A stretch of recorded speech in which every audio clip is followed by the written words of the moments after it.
News Team gives you a closer look at the events that happened around Maine this week. Good morning. Thanks for joining us. I'm your host, Cindy Campbell.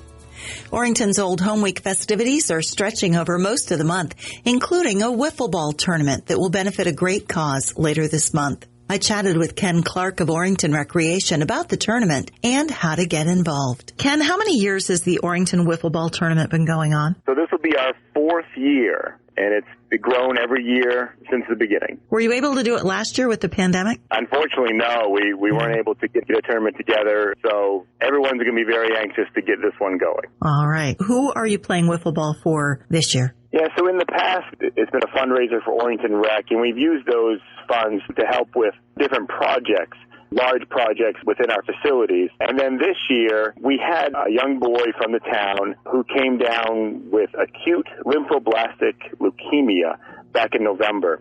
And him and his family are very connected to the town, and they've also participated in Orrington Rec, and they volunteered for the rec as well. So we really wanted the proceeds for this event to go toward him and his family and help out with their cause. Okay. Yeah, we're all thinking about Owen and wishing that family the best for sure. Yeah, just a great family, and Owen is doing well right now. And like I said, his family, where they've volunteered, and Owen's brother helped me coach for years and years. They've been so connected with the town and with the rec. We wanted to do something for them.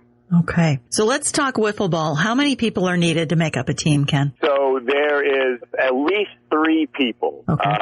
We go 3 to 5 people on a team, and that way you've got a pitcher, and then you've got 2 outfielders. Okay. And teams are playing against each other, right? So what kind of time commitment is going to be involved in this? You know, we start in the morning at 8:30 to go over rules and make sure everyone's on the same page. Teams will go against each other, and the best part about it, and I don't think everyone realizes this, is that there's no running involved, which is it's fantastic for old guys like me to be able to play. So it's really set up where you hit the ball past a certain point, and that's a single. You hit the ball past a further point, and that's a double. And then obviously, you know, you hit over the fence, it's a home run. And there's no running involved, and it's just a great way to have fun and, like I said, raise money for a great cause. That's awesome because, I mean, I can hit the ball, but if I had to run my fat butt around those those bases, it just wouldn't work, you know?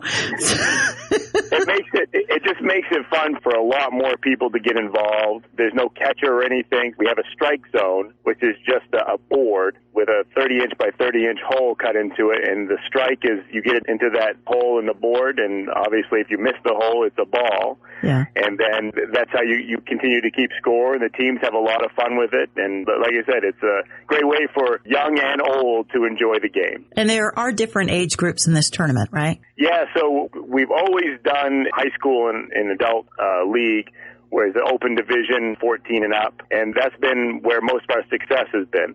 Now that we've tried to include Owen and the funds going to Owen, we thought it'd be great to have a kids division as well. So we're trying to gauge interest for a kids division, and that's ages 10 to 13, middle school age, trying to get more involvement there. And of course, you know, that grows the game as well and gets more people involved. Right. Okay, so when is the wiffle ball tournament going on? This year we're July 24th, which is a Saturday, and it's, like I said, at 8:30 is going to be our start time, and it's going to be behind the Center Drive School in Orrington. Which has a very nice ball field back there and a very nice concession stand that will be open as well, right? The world famous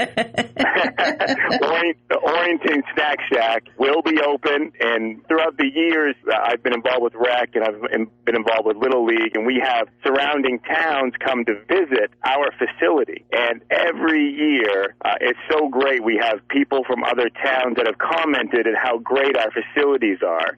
And a lot of that is due to rec and being able to raise funds for rec and to put into those facilities. So it's great to have other towns recognize that as well. And, of course, they know our famous Orrington Snack Shack. Right. So are you encouraging people to come and watch? Definitely. Yeah, definitely. It's a very family-friendly event. By all means, come and check it out. Obviously, grab some lunch at the world-famous Snack Shack, but it's always worth being able to check it out. It's going to be most of the day, hopefully, if you're able to go to the championship game. So. Yeah. And for anyone who wants to bring the whole family and you have young children and you're afraid about them getting bored, there is a playground right there. Yeah, the school invested in some great playground equipment. Again, just reiterating the fact that our facilities have been absolutely fantastic. Yeah. And there's a couple playgrounds there for the kids to enjoy, and that way you can bring the whole family and enjoy the day. Okay, so for folks who are interested in taking part in the tournament, what does it cost to register a team? So a kids team is going to be $30 per team. Okay. And 14 and up, or the adult teams, are $50 per team. And you pay that right there that day, that morning. Okay. And do the teams need to pre-register, and how do they do that? You can register by just emailing orringtonrec@gmail.com. Okay. And just write Wiffle Ball Tournament in the subject line and just share your contact information. We have a Facebook page as well, Orrington Recreation Wiffle Ball Tournament. You can check that out and click on the links and, just sign up that way. Also, I wanted to mention we're very fortunate. We've actually have a couple of field sponsorships this year. Okay. So Kings Mountain RC is sponsoring one of our fields this year, and, awesome. And they're always fantastic in helping out the community. And also Labs Auto, right there in Orrington, is going to be sponsoring another field. And again, they're always, coming up to the plate, no pun intended, to help out the community. So it's been great to be able to work with them. Awesome. Well, Ken, I congratulate you on putting this together. It sounds like it's going to be a really fun day. It's going to be a blast. By all means, come check it out. We have a lot of fun, and we're always obviously still looking for more teams and helping out a great cause. Okay. And I wanted to mention as well that this is part of Orrington's Old Home Week, which I think is lasting a month this year. A lot of activities going on, and folks can find more information on that on the Orrington Old Home Week Facebook page. That's right. Yeah. Spectators are encouraged, and they're hoping to get more teams to sign up. Find more information about the Wiffle Ball Tournament and all the other activities on the Orrington Old Home Week Facebook page. Next, we wanted to offer a reminder about the importance of wearing life jackets and staying safe while in a boat. Here's Game Warden Lieutenant Jason Luce with some safety tips. So let's start with the most obvious as far as boating safety and life jackets. It really doesn't do you any good if it's laying in the boat. It doesn't. So, state law requires that anybody 10 and under wear a life jacket. State law also mandates that if you're operating a personal watercraft or are being towed behind a boat on skis or a tube, that you be required to wear it. But the law requires that there be a wearable life jacket inside the vessel for everybody on board. And to your point, the life jacket doesn't do you any good if you're not wearing it. And a lot of times these incidents occur quickly, and everybody thinks that they're going to have time to put that life jacket on, after the incident happens, and probably not going to be able to. Yeah. So they make a variety of life jackets ranging from very uncomfortable to very comfortable. And, we as an agency mandate that all of our wardens wear a life jacket while they're on a boat. And we wear inflatable ones. Right. They're small, they're light, they're comfortable, and they work well. Yeah, my husband and I fish, and we have a canoe.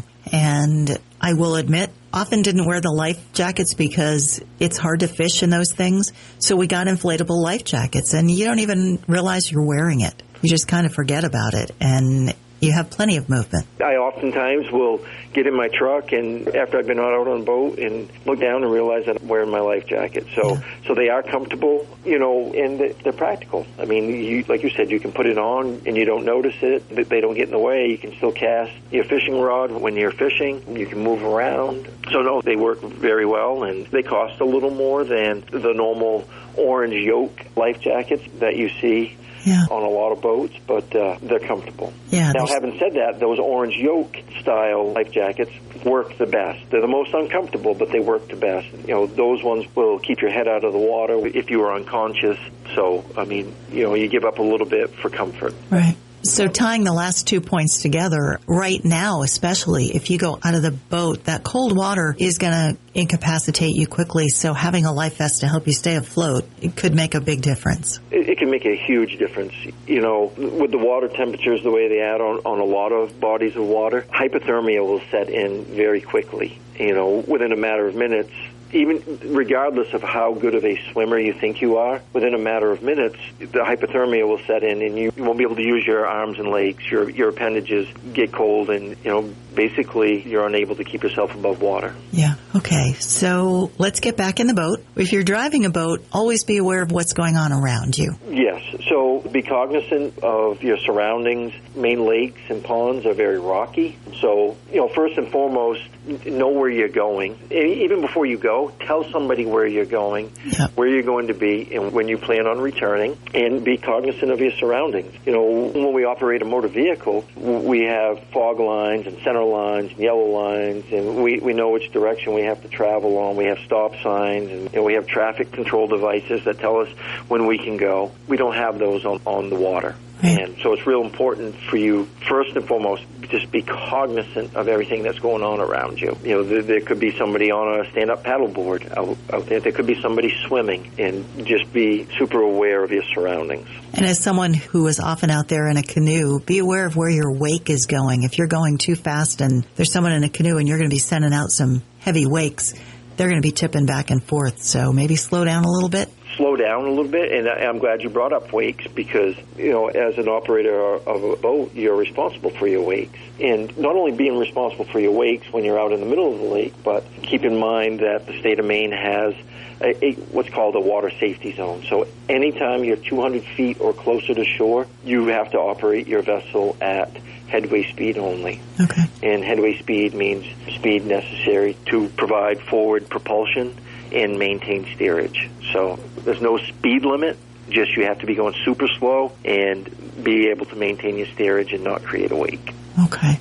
All right. Before you leave, check the weather. Yes, and on hot, humid days, thunderstorms can come up in a hurry, and the winds can change, creating unsafe conditions on the water. But yes, check the weather, be responsible for knowing where you're going, and when you see dark clouds coming across the sky, get to shore.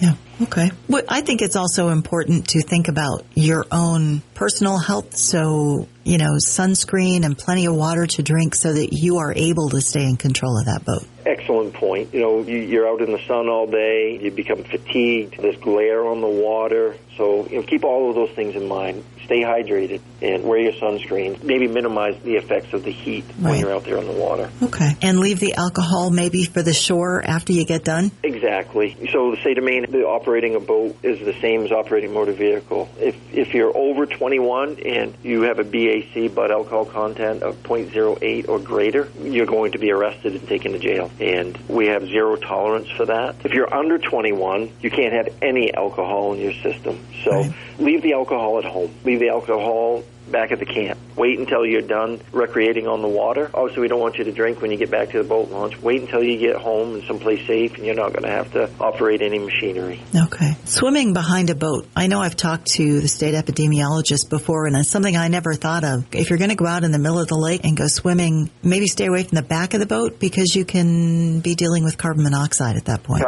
Carbon monoxide. And not even swimming behind the boat, but a lot of times people will ride behind the motor or on the back of the boat. And nationwide, this has been a problem. People will be just kind of moving along slowly on the lake, and for no reason, somebody will fall off the back of the boat into the water and drown. And carbon monoxide has been linked to numerous boating-related deaths for a long time. Yeah. So be very cognizant, and don't ride back there. Don't ride on the bow of the boat for the simple reason that if you fall off the bow of the boat, the operator does not have time to react to disengage that motor before you get run over. Yeah. Never assume that you're going to be able to handle the situation. Never. And nobody thinks that something bad is going to happen, right? Right. What's the last thing when you go out on the boat? You probably had a week at work, and you're getting a chance to go out and recreate and enjoy some of our beautiful bodies of water, enjoy the Maine outdoors, and nobody's thinking that something bad's going to happen. But it can happen in a split second. Things can change, and you probably aren't going to be prepared to react quick enough to avoid it. Right. It has been happening a lot over the last week. Man, there have been a lot of swimming and boating fatalities over the last week, so something to keep in mind. Yeah. Like we said earlier, the weather has been very hot. People want to go cool off, but the water temperature, it's still cold, and people tend to overestimate their abilities to swim. Right. And it's been my experience that when you're on the water, the distance to shore is a lot further than you think it is. Yeah. And when you're standing on a safe boat and there aren't any issues, 300 yards doesn't seem that far. But when you're in the water and you have to get yourself to shore, that's a long ways. So, yeah. Okay. Jason, that's what I had. I assume more boating safety tips on the website? Yep, check our website. There are lots of boating safety tips and a lot of boating etiquette advice. Again, be cognizant of the headway speed in your wake. Not only is it potentially unsafe to people, but your wakes, when you're 200 feet or closer to shore, can cause damage to the shoreline and private property. So, be responsible when you're out there, be courteous, and be safe. All right. Is there anything I missed, Jason? Anything you'd like to add? One thing that we recommend for people operating motorboats is that almost all outboard motors and recreational boats come equipped with an engine cutoff switch. And we recommend that people engage them. So they're usually on a tether cord, and the purpose of these engine cutoff switches is if the operator of the boat falls overboard, it'll cut the engine. Okay. We've seen it time and time again where the operator of a boat is on the boat by themselves, and they hit a wake, or for some reason they fall overboard, and then inevitably the boat will start to circle. Okay. And sometimes these incidents end up being fatal. And if they had simply attached that tether cord to a belt loop or to their life jacket when they fall off, that'll cut that engine and eliminate the risk of being run over by your own boat. Okay, great advice. So life jackets and engine cutoff switches, and don't overestimate your abilities to swim or operate a boat. Find more information at mefishwildlife.com. And one final note today. Maine has instituted a new service that will alert people when there have been 2 or more drug overdoses in their area. This could be an indication that a bad batch of drugs is circulating, often containing deadly fentanyl. To sign up for the messages, text SPIKE to 1-855-963-5669. Find more information at knowyouroptions.me. I'm Cindy Campbell. Thanks again for joining us. And stay healthy. Join us again next weekend for Maine Concerns with your Town Square Media News team.